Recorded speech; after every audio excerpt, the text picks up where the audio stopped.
Lei 8.112, de 11 de dezembro de 1990.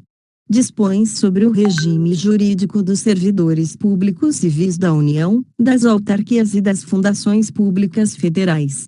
Título 3. Dos direitos e vantagens. Capítulo 1. Do vencimento e da remuneração. Artigo 40. Vencimento é a retribuição pecuniária pelo exercício de cargo público, com valor fixado em lei.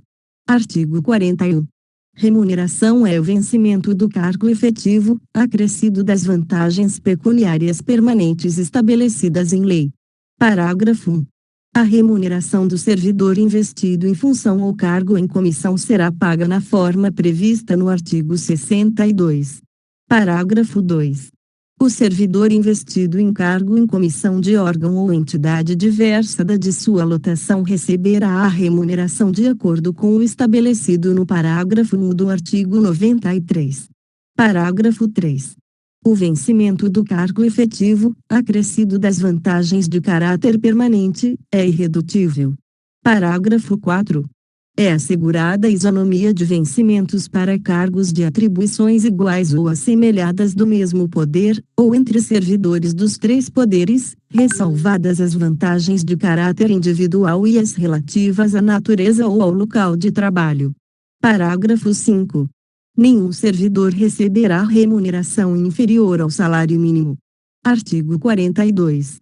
Nenhum servidor poderá perceber, mensalmente, a título de remuneração, importância superior à soma dos valores percebidos como remuneração, em espécie, a qualquer título, no âmbito dos respectivos poderes, pelos ministros de Estado, por membros do Congresso Nacional e ministros do Supremo Tribunal Federal.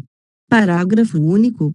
Excluem-se do teto de remuneração as vantagens previstas nos incisos 2 a 7 do artigo 61. Artigo 44. O servidor perderá 1. A remuneração do dia em que faltar ao serviço, sem motivo justificado.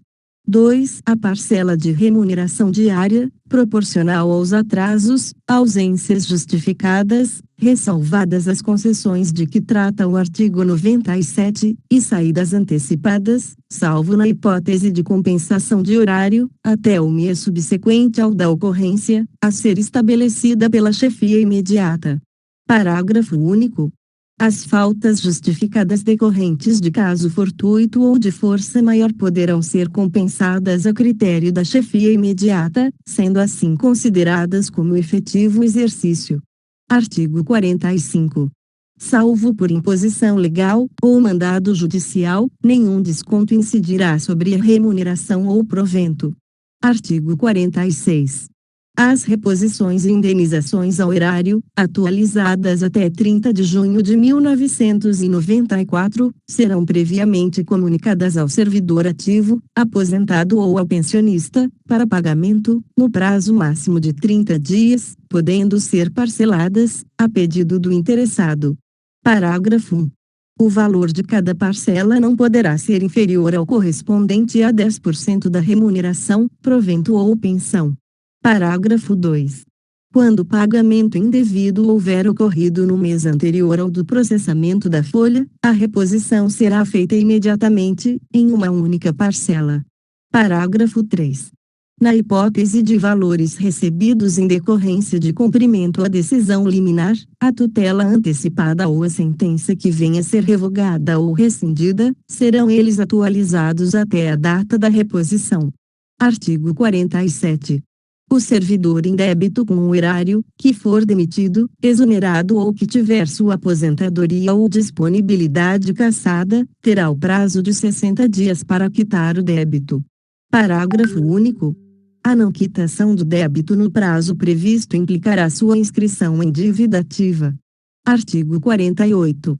O vencimento, a remuneração e o provento não serão objeto de arresto, sequestro ou penhora, exceto nos casos de prestação de alimentos resultante de decisão judicial. Capítulo 2. Das vantagens. Artigo 49. Além do vencimento, poderão ser pagas ao servidor as seguintes vantagens: 1. Indenizações. 2. Gratificações. 3. Adicionais. Parágrafo 1. As indenizações não se incorporam ao vencimento ou provento para qualquer efeito. Parágrafo 2. As gratificações e os adicionais incorporam-se ao vencimento ou provento, nos casos e condições indicados em lei. Artigo 50. As vantagens pecuniárias não serão computadas, nem acumuladas, para efeito de concessão de quaisquer outros acréscimos pecuniários ulteriores, sob o mesmo título ou idêntico fundamento. Seção 1. Das indenizações. Artigo 51. Constituem indenizações ao servidor 1. Ajuda de custo. 2. Diárias. 3. Transporte. 4. Auxílio moradia. Artigo 52. Os valores das indenizações estabelecidas nos incisos 1 a 3 do artigo 51, assim como as condições para sua concessão, serão estabelecidos em regulamento. Subseção 1. Da ajuda de custo. Artigo 53. A ajuda de custo destina-se a compensar as despesas de instalação do servidor que, no interesse do serviço, passar a ter exercício em nova sede, com mudança de domicílio em caráter permanente, vedado duplo pagamento de indenização, a qualquer tempo, no caso de o cônjuge ou companheiro que detenha também a condição de servidor, vier a ter exercício na mesma sede. Parágrafo 1. Correm por conta da administração as despesas de transporte do servidor e de sua família, compreendendo passagem, bagagem e bens pessoais. Parágrafo 2. A família do servidor que falecer na nova sede são assegurados ajuda de custo e transporte para a localidade de origem, dentro do prazo de 1 ano, contado do óbito. Parágrafo 3. Não será concedida a ajuda de custo nas hipóteses de remoção previstas nos incisos 2 e 3 do parágrafo único do artigo 36. Artigo 54. A ajuda de custo é calculada sobre a remuneração do servidor, conforme se dispuser em regulamento, não podendo exceder a importância correspondente a 3 meses. Artigo 55. Não será concedida a ajuda de custo ao servidor que se afastar do cargo, ou reassumi-lo, em virtude de mandato eletivo. Artigo 56. Será concedida a ajuda de custo àquele que, não sendo servidor da União, for nomeado para cargo em comissão, com mudança de domicílio. Parágrafo único. No afastamento previsto no inciso 1 do artigo 93, a ajuda de custo será paga pelo órgão cessionário, quando cabível. Artigo 57. O servidor ficará obrigado a restituir a ajuda de custo quando, injustificadamente, não se apresentar na nova sede no prazo de 30 dias. Subseção 2. Das diárias. Artigo 58. O servidor que, a serviço, afastar-se da sede em caráter eventual ou transitório para outro ponto do território nacional ou para o exterior, fará jus a passagens e diárias destinadas a indenizar as parcelas de despesas extraordinária com pousada, alimentação e locomoção urbana, conforme dispuser em regulamento. Parágrafo 1. A diária será concedida por dia de afastamento, sendo devida pela metade quando o deslocamento não exigir pernoite fora da sede, ou quando a União custear, por meio diverso, as despesas extraordinárias cobertas por diárias. Parágrafo 2. Nos casos em que o deslocamento da sede constituir exigência permanente do cargo, o servidor não fará jus a diárias. Parágrafo 3. Também não fará jus a diárias o servidor que se deslocar dentro da mesma região metropolitana, aglomeração urbana ou microrregião, constituídas por municípios limítrofes irregularmente instituídas, ou em áreas de controle integrado mantidas com países limítrofes, cuja jurisdição e competência dos órgãos, entidades e servidores brasileiros considera-se estendida, salvo se houver pernoite fora da sede, hipóteses em que as diárias pagas serão sempre as fixadas para os afastamentos dentro do território nacional. Artigo 59. O servidor que receber diárias e não se afastar da sede, por qualquer motivo, fica obrigado a restituí-las integralmente, no prazo de 5 dias. Parágrafo único. Na hipótese de o servidor retornar à sede em prazo menor do que o previsto para o seu afastamento, restituirá as diárias recebidas em excesso, no prazo previsto no caput. Subseção 3. Da indenização de transporte. Artigo 60. Conceder-se a indenização de transporte ao servidor que realizar despesas com a utilização de meio próprio de locomoção para a execução de serviços externos, por força das atribuições próprias do cargo, conforme se dispuser em regulamento. Subseção 4. Do auxílio moradia. Artigo 60-A. O auxílio moradia consiste no ressarcimento das despesas comprovadamente realizadas pelo servidor com aluguel de moradia ou com meio de hospedagem administrado por empresa hoteleira, no prazo de um mês após a comprovação da despesa pelo servidor. Artigo 60-B. Conceder-se-á auxílio moradia ao servidor se atendidos os seguintes requisitos: 1. Não exista imóvel funcional disponível para uso pelo servidor. 2. O cônjuge ou companheiro do servidor não ocupe imóvel funcional. 3. O servidor ou seu cônjuge ou companheiro não seja ou tenha sido proprietário, promitente comprador, cessionário ou promitente cessionário de imóvel no município aonde for exercer o cargo, incluída a hipótese de lote edificado sem averbação de construção, nos 12 meses que antecederem a sua nomeação. 4. Nenhuma outra pessoa que resida com o servidor receba auxílio moradia.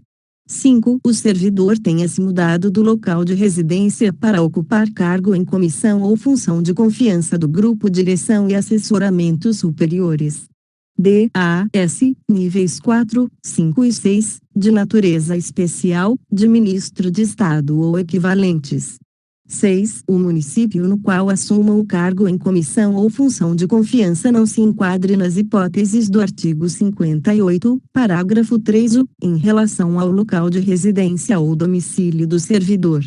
7. O servidor não tenha sido domiciliado ou tenha residido no município, nos últimos 12 meses, aonde for exercer o cargo em comissão ou função de confiança, desconsiderando-se prazo inferior a 60 dias dentro desse período, e 8. O deslocamento não tenha sido por força de alteração de lotação ou nomeação para cargo efetivo. 9. O deslocamento tenha ocorrido após 30 de junho de 2006.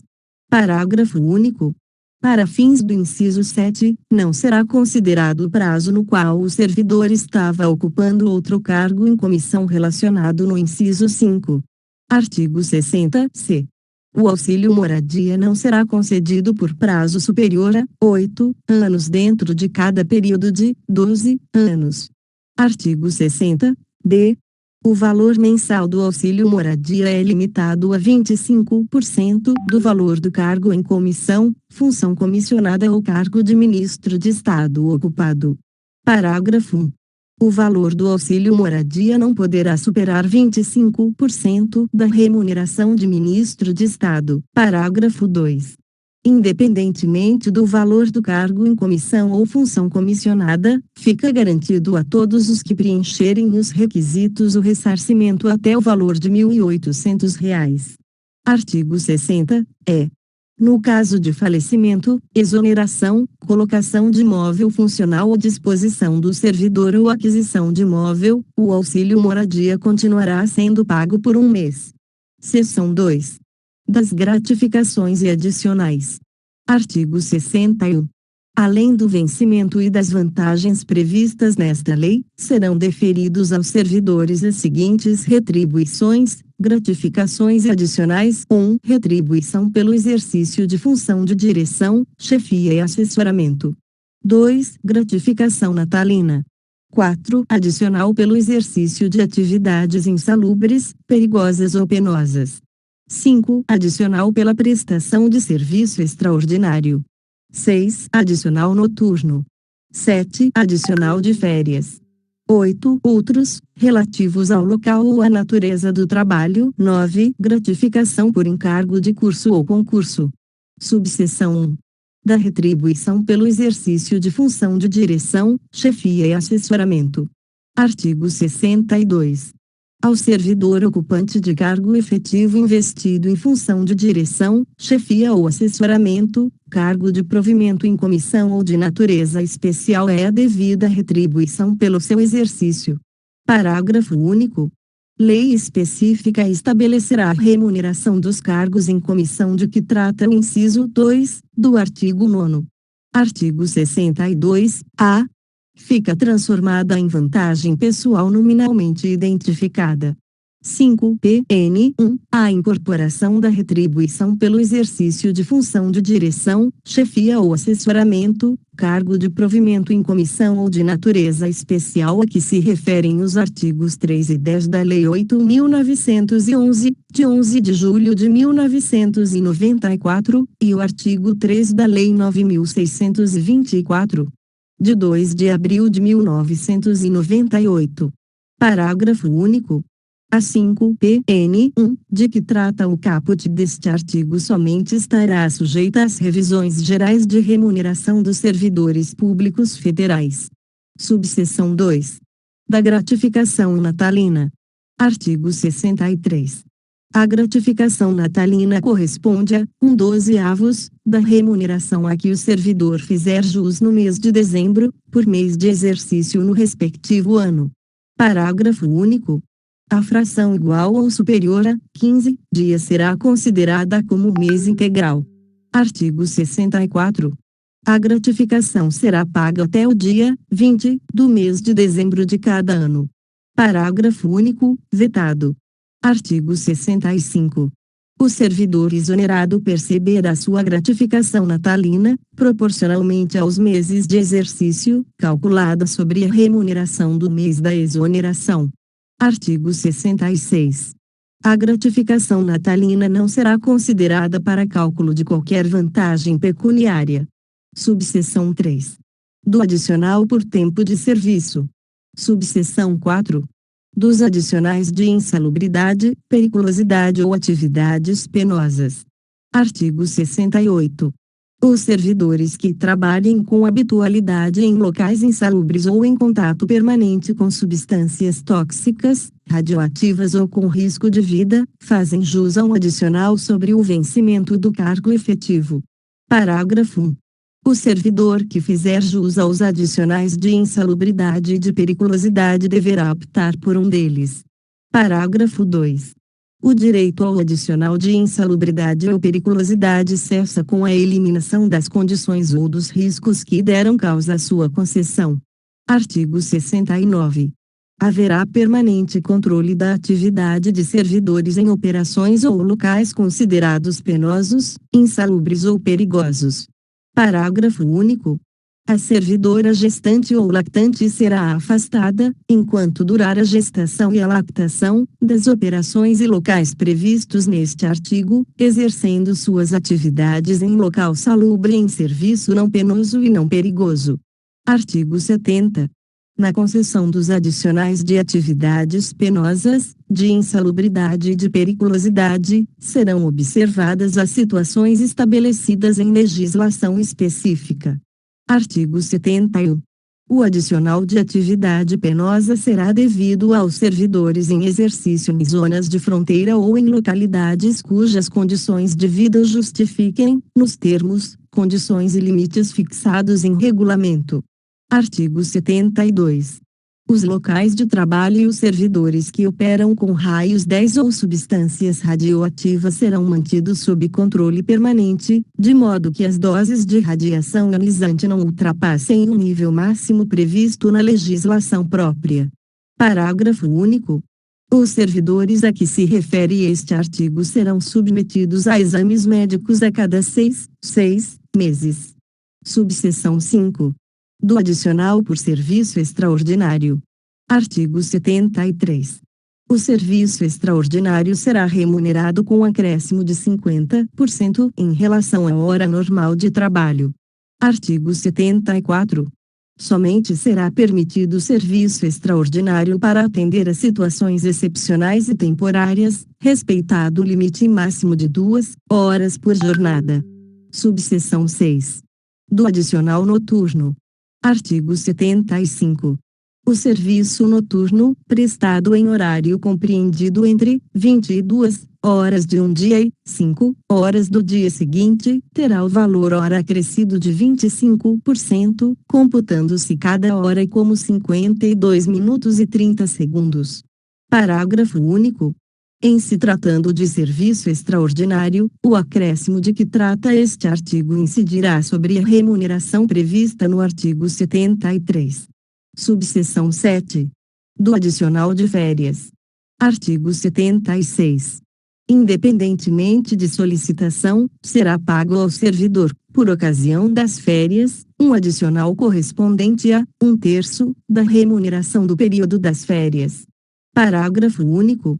No caso de o servidor exercer função de direção, chefia ou assessoramento, ou ocupar cargo em comissão, a respectiva vantagem será considerada no cálculo do adicional de que trata este artigo subseção 8. Da gratificação por encargo de curso ou concurso. Artigo 76-A. A gratificação por encargo de curso ou concurso é devida ao servidor que, em caráter eventual, atuar como instrutor em curso de formação, de desenvolvimento ou de treinamento regularmente instituído no âmbito da Administração Pública Federal. 2. Participar de banca examinadora ou de comissão para exames orais, para análise curricular, para correção de provas discursivas, para a elaboração de questões de provas ou para julgamento de recursos intentados por candidatos. 3. Participar da logística de preparação e de realização de concurso público envolvendo atividades de planejamento, coordenação, supervisão, execução e avaliação de resultado, quando tais atividades não estiverem incluídas entre as suas atribuições permanentes. 4. Participar da aplicação, fiscalizar ou avaliar provas de exame vestibular ou de concurso público ou supervisionar essas atividades. Parágrafo 1. Os critérios de concessão e os limites da gratificação de que trata este artigo serão fixados em regulamento, observados os seguintes parâmetros. 1. O valor da gratificação será calculado em horas, observadas a natureza e a complexidade da atividade exercida. 2. A retribuição não poderá ser superior ao equivalente a 120 horas de trabalho anuais, ressalvada a situação de excepcionalidade, devidamente justificada e previamente aprovada pela autoridade máxima do órgão ou entidade, que poderá autorizar o acréscimo de até 120 horas de trabalho anuais. 3. O valor máximo da hora trabalhada corresponderá aos seguintes percentuais, incidentes sobre o maior vencimento básico da Administração Pública Federal a 2/2, em se tratando de atividades previstas nos incisos 1 e 2 do caput deste artigo, b. 1/2, em se tratando de atividade prevista nos incisos 3 e 4 do caput deste artigo. Parágrafo 2. A gratificação por encargo de curso ou concurso somente será paga se as atividades referidas nos incisos do caput deste artigo forem exercidas sem prejuízo das atribuições do cargo de que o servidor for titular, devendo ser objeto de compensação de carga horária quando desempenhadas durante a jornada de trabalho, na forma do parágrafo 4 do artigo 98 desta lei. Parágrafo 3. A gratificação por encargo de curso ou concurso não se incorpora ao vencimento ou salário do servidor para qualquer efeito e não poderá ser utilizada como base de cálculo para quaisquer outras vantagens, inclusive para fins de cálculo dos proventos da aposentadoria e das pensões. Artigo 77. O servidor fará jus a 30 dias de férias, que podem ser acumuladas, até o máximo de 2 períodos, no caso de necessidade do serviço, ressalvadas as hipóteses em que haja legislação específica. Parágrafo 1. Para o primeiro período aquisitivo de férias serão exigidos 12 meses de exercício. Parágrafo 2. É vedado levar à conta de férias qualquer falta ao serviço. Parágrafo 3. As férias poderão ser parceladas em até 3 etapas, desde que assim requeridas pelo servidor, e no interesse da administração pública. Artigo 78. O pagamento da remuneração das férias será efetuado até 2 dias antes do início do respectivo período, observando-se o disposto no parágrafo 1 deste artigo. Parágrafo 1 e 2, revogado. Parágrafo 3. O servidor exonerado do cargo efetivo, ou em comissão, perceberá a indenização relativa ao período das férias a que tiver direito e ao incompleto, na proporção de 1/12 por mês de efetivo exercício, ou fração superior a 14 dias. Parágrafo 4. A indenização será calculada com base na remuneração do mês em que for publicado o ato exoneratório. Parágrafo 5. Em caso de parcelamento, o servidor receberá o valor adicional previsto no inciso 17 do artigo 7 da Constituição Federal quando da utilização do primeiro período. Artigo 79. O servidor que opera direta e permanentemente com raios-x, ou substâncias radioativas gozará, 20 dias consecutivos de férias, por semestre de atividade profissional, proibida em qualquer hipótese acumulação. Artigo 80. As férias somente poderão ser interrompidas por motivo de calamidade pública, comoção interna, convocação para júri, serviço militar ou eleitoral, ou por necessidade do serviço declarada pela autoridade máxima do órgão ou entidade. Parágrafo único. O restante do período interrompido será gozado de uma só vez, observado o disposto no artigo 77. Capítulo 4. Das licenças. Seção 1. Disposições gerais. Artigo 81. Conceder-se-á ao servidor licença 1 por motivo de doença em pessoa da família. 2 por motivo de afastamento do cônjuge ou companheiro. 3 para o serviço militar.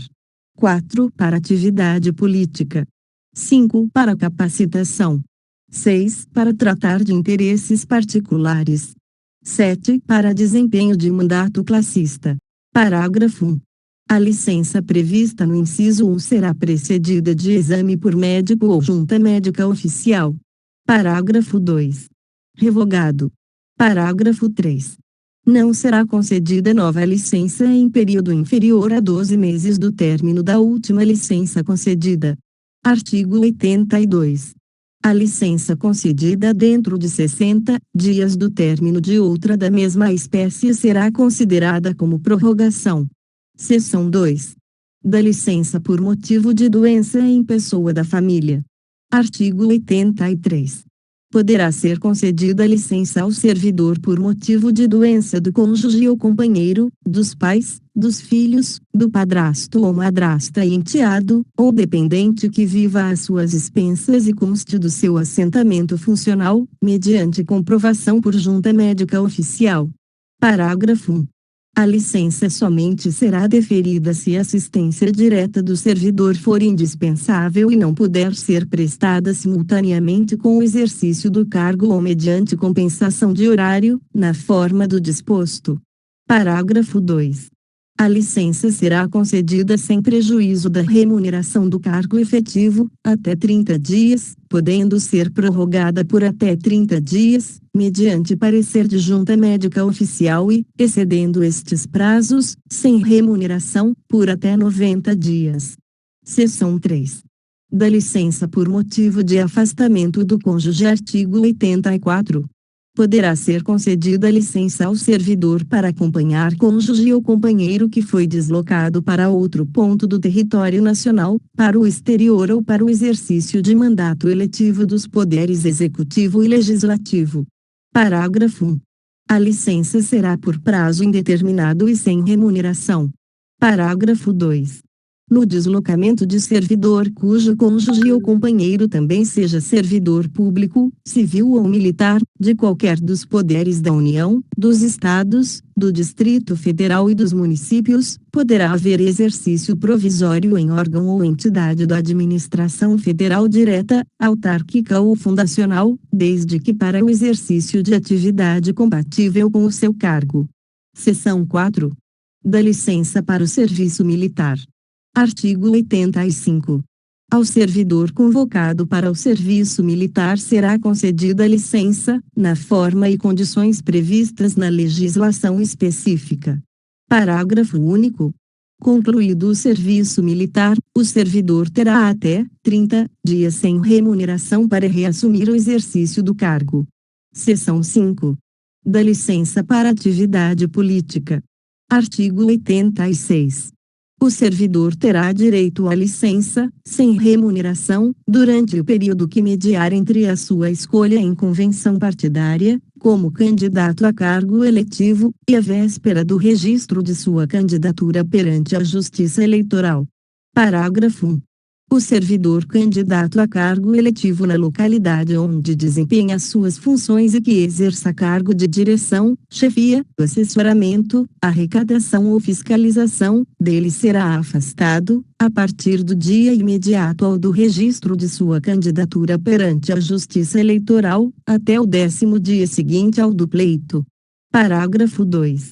A partir do registro da candidatura e até o 10º dia seguinte ao da eleição, o servidor fará jus à licença, assegurados os vencimentos do cargo efetivo, somente pelo período de 3 meses. Seção 6. Da licença para capacitação. Artigo 87. Após cada quinquênio de efetivo exercício, o servidor poderá, no interesse da administração, afastar-se do exercício do cargo efetivo, com a respectiva remuneração, por até 3 meses, para participar de curso de capacitação profissional. Parágrafo único.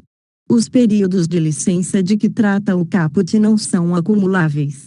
Artigo 88 a 90, revogado, seção 7 da licença para tratar de interesses particulares. Artigo 91. A critério da administração, poderão ser concedidas ao servidor ocupante de cargo efetivo, desde que não esteja em estágio probatório, licenças para o trato de assuntos particulares pelo prazo de até 3 anos consecutivos, sem remuneração. Parágrafo único. A licença poderá ser interrompida, a qualquer tempo, a pedido do servidor ou no interesse do serviço. Seção 8. Da licença para o desempenho de mandato classista. Artigo 92. É assegurado ao servidor o direito à licença sem remuneração para o desempenho de mandato em confederação, federação, associação de classe de âmbito nacional, sindicato representativo da categoria ou entidade fiscalizadora da profissão ou, ainda, para participar de gerência ou administração em sociedade cooperativa constituída por servidores públicos para prestar serviços a seus membros, observado o disposto na linha C do inciso 8 do artigo 102 desta lei, conforme disposto em regulamento e observados os seguintes limites: 1. Para entidades com até 5.000 associados, 2. Servidores, 2. Para entidades com 5.001 a 30.000 associados, 4. Servidores, 3. Para entidades com mais de 30.000 associados, 8.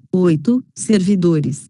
Parágrafo 1. Somente poderão ser licenciados os servidores eleitos para cargos de direção ou de representação nas referidas entidades, desde que cadastradas no órgão competente. Parágrafo 2. A licença terá duração igual à do mandato, podendo ser renovada, no caso de reeleição. Capítulo 5. Dos afastamentos. Seção 1. Do afastamento para servir a outro órgão ou entidade. Artigo 93. O servidor poderá ser cedido para ter exercício em outro órgão ou entidade dos poderes da União, dos Estados, ou do Distrito Federal e dos municípios, nas seguintes hipóteses: 1. Para exercício de cargo em comissão ou função de confiança. 2. Em casos previstos em leis específicas. Parágrafo 1. Na hipótese do inciso 1, sendo a cessão para órgãos ou entidades dos Estados, do Distrito Federal ou dos municípios, o ônus da remuneração será do órgão ou entidade cessionária, mantido o ônus para o cedente nos demais casos. Parágrafo 2. Na hipótese de o servidor cedido à empresa pública ou sociedade de economia mista, nos termos das respectivas normas, optar pela remuneração do cargo efetivo ou pela remuneração do cargo efetivo acrescida de percentual da retribuição do cargo em comissão, a entidade cessionária efetuará o reembolso das despesas realizadas pelo órgão ou entidade de origem. Parágrafo 3. A cessão far-se-á mediante portaria publicada no Diário Oficial da União. Parágrafo 4. Mediante autorização expressa do Presidente da República, o servidor do Poder Executivo poderá ter exercício em outro órgão da administração federal direta que não tenha quadro próprio de pessoal, para fim determinado e a prazo certo. Parágrafo 5. Aplica-se à União, em se tratando de empregado ou servidor por ela requisitado, as disposições dos parágrafo 1 e 2 deste artigo. Parágrafo 6. As seções de empregados de empresa pública ou de sociedade de economia mista, que receba recursos de Tesouro Nacional para o custeio total ou parcial da sua folha de pagamento de pessoal, independem das disposições contidas nos incisos 1 e 2 e parágrafo 1 e 2 deste artigo, ficando o exercício do empregado cedido condicionado à autorização específica do Ministério do Planejamento, Orçamento e Gestão, exceto nos casos de ocupação de cargo em comissão ou função gratificada. Parágrafo 7. O Ministério do Planejamento, Orçamento e Gestão, com a finalidade de promover a composição da força de trabalho dos órgãos e entidades da administração pública federal, poderá determinar a lotação ou o exercício de empregado ou servidor, independentemente da observância do constante no inciso 1 e nos parágrafo 1 e 2 deste artigo. Seção 2. Do afastamento para exercício de mandato eletivo. Artigo 94.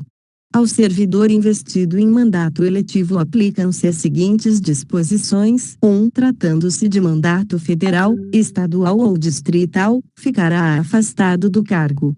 2. Investido no mandato de prefeito, será afastado do cargo, sendo-lhe facultado optar pela sua remuneração. 3. Investido no mandato de vereador, havendo compatibilidade de horário, perceberá as vantagens de seu cargo, sem prejuízo da remuneração do cargo eletivo. B. Não havendo compatibilidade de horário, será afastado do cargo, sendo-lhe facultado optar pela sua remuneração. Parágrafo 1. No caso de afastamento do cargo, o servidor contribuirá para a Seguridade Social como se em exercício estivesse. Parágrafo 2. O servidor investido em mandato eletivo ou classista não poderá ser removido ou redistribuído de ofício para localidade diversa daquela onde exerce o mandato. Seção 3.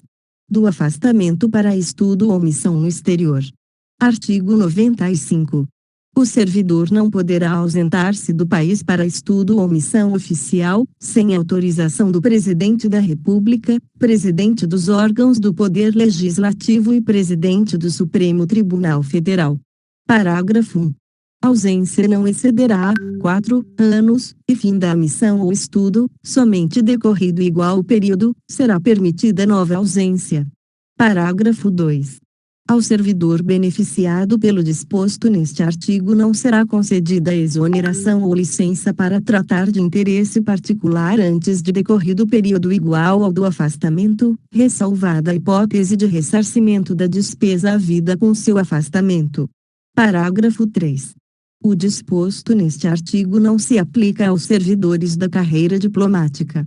Parágrafo 4. As hipóteses, condições e formas para a autorização de que trata este artigo, inclusive no que se refere à remuneração do servidor, serão disciplinadas em regulamento. Artigo 96. O afastamento de servidor para servir em organismo internacional de que o Brasil participe ou com o qual coopere dar-se-á com perda total da remuneração. Artigo 96. A. O servidor poderá, no interesse da administração, e desde que a participação não possa ocorrer simultaneamente com o exercício do cargo ou mediante compensação de horário, afastar-se do exercício do cargo efetivo, com a respectiva remuneração, para participar em programa de pós-graduação em instituição de ensino superior no país. Parágrafo 1. Ato do dirigente máximo do órgão ou entidade definirá, em conformidade com a legislação vigente, os programas de capacitação e os critérios para participação em programas de pós-graduação no país, com ou sem afastamento do servidor, que serão avaliados por um comitê constituído para este fim. Parágrafo 2. Os afastamentos para realização de programas de mestrado e doutorado somente serão concedidos aos servidores titulares de cargos efetivos no respectivo órgão ou entidade há pelo menos 3 anos para mestrado e 4 anos para doutorado, incluído o período de estágio probatório, que não tenham se afastado por licença para tratar de assuntos particulares para gozo de licença, capacitação ou com fundamento neste artigo, nos 2 anos anteriores à data da solicitação de afastamento. Parágrafo 3. Os afastamentos para realização de programas de pós-doutorado somente serão concedidos aos servidores titulares de cargos efetivo no respectivo órgão ou entidade há pelo menos 4 anos, incluído o período de estágio probatório, e que não tenham se afastado por licença para tratar de assuntos particulares para gozo de licença, capacitação ou com fundamento neste artigo, nos 4 anos anteriores à data da solicitação de afastamento. Parágrafo 4. Os servidores beneficiados pelos afastamentos previstos nos parágrafo 1, 2 e 3 deste artigo terão que permanecer no exercício de suas funções, após o seu retorno, por um período igual ao do afastamento concedido. Parágrafo 5. Caso o servidor venha a solicitar exoneração do cargo ou aposentadoria, antes de cumprido o período de permanência previsto no parágrafo 4 deste artigo, deverá ressarcir o órgão ou entidade, na forma do artigo 47 da Lei 8.112, de 11 de dezembro de 1990, dos gastos com seu aperfeiçoamento. Parágrafo 6. Caso o servidor não obtenha o título ou grau que justificou o seu afastamento no período previsto, aplica-se o disposto no parágrafo 5 deste artigo, salvo na hipótese comprovada de força maior ou de caso fortuito, a critério do dirigente máximo do órgão ou entidade. 7. Aplica-se a participação em programa de pós-graduação no exterior, autorizado nos termos do artigo 96, o disposto nos parágrafo 1 ao 6 deste artigo. Capítulo 6. Das concessões. Artigo 97. Sem qualquer prejuízo, poderá o servidor ausentar-se do serviço, por um dia, para doação de sangue, 2, pelo período comprovadamente necessário para alistamento ou recadastramento eleitoral, limitado, em qualquer caso, a 2 dias. 3, por 8 dias consecutivos em razão de a. Casamento, b. Falecimento do cônjuge, companheiro, pais, madrasta ou padrasto, filhos, enteados, menor sob guarda ou tutela, irmãos. Artigo 98. Será concedido horário especial ao servidor estudante, quando comprovada a incompatibilidade entre o horário escolar e o da repartição, sem prejuízo do exercício do cargo. Parágrafo 1. Para efeito do disposto neste artigo, será exigida compensação de horário no órgão ou entidade que tiver exercício, respeitada a duração semanal do trabalho. Parágrafo 2. Também será concedido horário especial ao servidor portador de deficiência, quando comprovada a necessidade por junta médica oficial, independentemente de compensação de horário. Parágrafo 3. As disposições constantes do parágrafo 2 são extensivas ao servidor que tenha cônjuge, filho ou dependente com deficiência. Parágrafo 4. Será igualmente concedido horário especial, vinculado à compensação de horário a ser efetivada no prazo de até 1 ano, ao servidor que desempenhe atividade prevista nos incisos 1 e 2 do caput do artigo 76-A desta lei. Artigo 99. Ao servidor estudante que mudar de sede no interesse da administração é assegurada, na localidade da nova residência ou na mais próxima, matrícula em instituição de ensino congênere, em qualquer época, independentemente de vaga. Parágrafo único. O disposto neste artigo estende-se ao cônjuge ou companheiro, aos filhos, ou enteados do servidor que vivam na sua companhia, bem como aos menores sob sua guarda, com autorização judicial. Capítulo 7. Do tempo de serviço. Artigo 100. É contado para todos os efeitos o tempo de serviço público federal, inclusive o prestado às Forças Armadas. Artigo 101.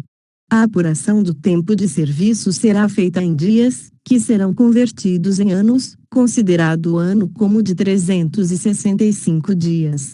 Artigo 102. Além das ausências ao serviço previstas no artigo 97, são considerados como de efetivo exercício os afastamentos em virtude de 1. Férias.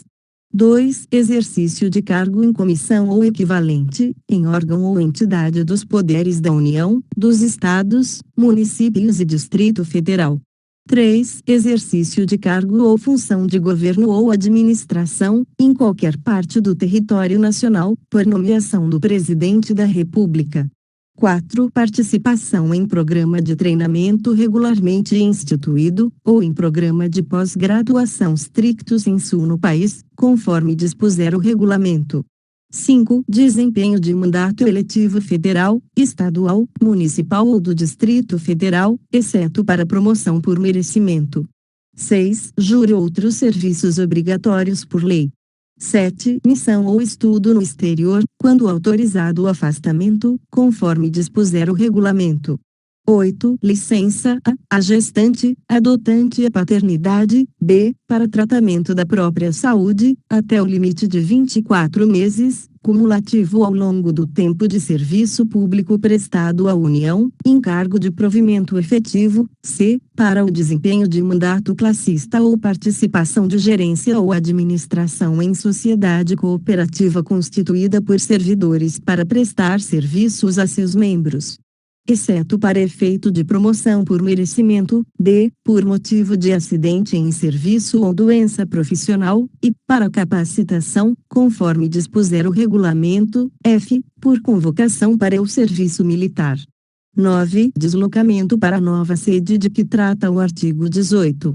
10. Participação em competição desportiva nacional ou convocação para integrar representação desportiva nacional, no país ou no exterior, conforme disposto em lei específica. 11. Afastamento para servir em organismo internacional de que o Brasil participe ou com o qual coopere. Artigo 103. Contar-se-á apenas para efeito de aposentadoria e disponibilidade 1. O tempo de serviço público prestado aos Estados, municípios e Distrito Federal. 2. A licença para tratamento de saúde de pessoa da família do servidor, com remuneração. 3. A licença para atividade política, no caso do artigo 86, parágrafo 2. 4. O tempo correspondente ao desempenho de mandato eletivo federal, estadual, municipal ou distrital, anterior ao ingresso no serviço público federal. 5. O tempo de serviço em atividade privada, vinculada à Previdência Social. 6. O tempo de serviço relativo a tiro de guerra. 7. O tempo de licença para tratamento da própria saúde que exceder o prazo a que se refere a linha B do inciso 8 do artigo 102. Parágrafo 1. O tempo em que o servidor esteve aposentado será contado apenas para nova aposentadoria. Parágrafo 2. Será contado em dobra o tempo de serviço prestado às Forças Armadas em operações de guerra. Parágrafo 3. É vedada a contagem cumulativa de tempo de serviço prestado concomitantemente em mais de um cargo ou função de órgão ou entidades dos poderes da União, Estado, Distrito Federal e Município, autarquia, fundação pública, sociedade de economia mista e empresa pública. Capítulo 8. Do direito de petição. Artigo 104. É assegurado ao servidor o direito de requerer aos poderes públicos, em defesa de direito ou interesse legítimo, Artigo 105. O requerimento será dirigido à autoridade competente para decidi-lo e encaminhado por intermédio daquela a que estiver imediatamente subordinado o requerente. Artigo 106. Cabe pedido de reconsideração à autoridade que houver expedido ato ou proferido a primeira decisão, não podendo ser renovado. Parágrafo único. O requerimento e o pedido de reconsideração de que tratam os artigos anteriores deverão ser despachados no prazo de 5 dias e decididos dentro de 30 dias. Artigo 107. Caberá recurso 1. Do indeferimento do pedido de reconsideração. 2. Das decisões sobre os recursos sucessivamente interpostos. Parágrafo 1. O recurso será dirigido à autoridade imediatamente superior a que tiver expedido ato ou proferido a decisão, e, sucessivamente, em escala ascendente, às demais autoridades. Parágrafo 2. O recurso será encaminhado por intermédio da autoridade a que estiver imediatamente subordinado o requerente. Artigo 108. O prazo para a interposição de pedido de reconsideração ou de recurso é de 30 dias, a contar da publicação ou da ciência, pelo interessado, da decisão recorrida. Artigo 109. O recurso poderá ser recebido com efeito suspensivo, a juízo da autoridade competente. Parágrafo único. Em caso de provimento do pedido de reconsideração ou do recurso, os efeitos da decisão retroagirão à data do ato impugnado. Artigo 110. O direito de requerer prescreve em 5 anos, quanto aos atos de demissão e de cassação de aposentadoria ou disponibilidade, ou que afetem interesse patrimonial e créditos resultantes das relações de trabalho. 2. Em 120 dias, nos demais casos, salvo quando outro prazo for fixado em lei. Parágrafo único. O prazo de prescrição será contado da data da publicação do ato impugnado ou da data da ciência pelo interessado, quando o ato não for publicado. Artigo 111. O pedido de reconsideração e o recurso, quando cabíveis, interrompem a prescrição. Artigo 112. A prescrição é de ordem pública, não podendo ser relevada pela administração. Artigo 113. Para o exercício do direito de petição, é assegurada a vista do processo ou documento, na repartição, ao servidor ou a procurador por ele constituído. Artigo 114. A administração deverá rever seus atos, a qualquer tempo, quando eivados de ilegalidade. Artigo 115. São fatais e improrrogáveis os prazos estabelecidos neste capítulo, salvo motivo de força maior. Inscreva-se no canal e ative as notificações. Curta e compartilhe para que esse conteúdo chegue para mais pessoas. Deixe nos comentários qual lei, resolução ou decreto você quer ouvir. Bons estudos!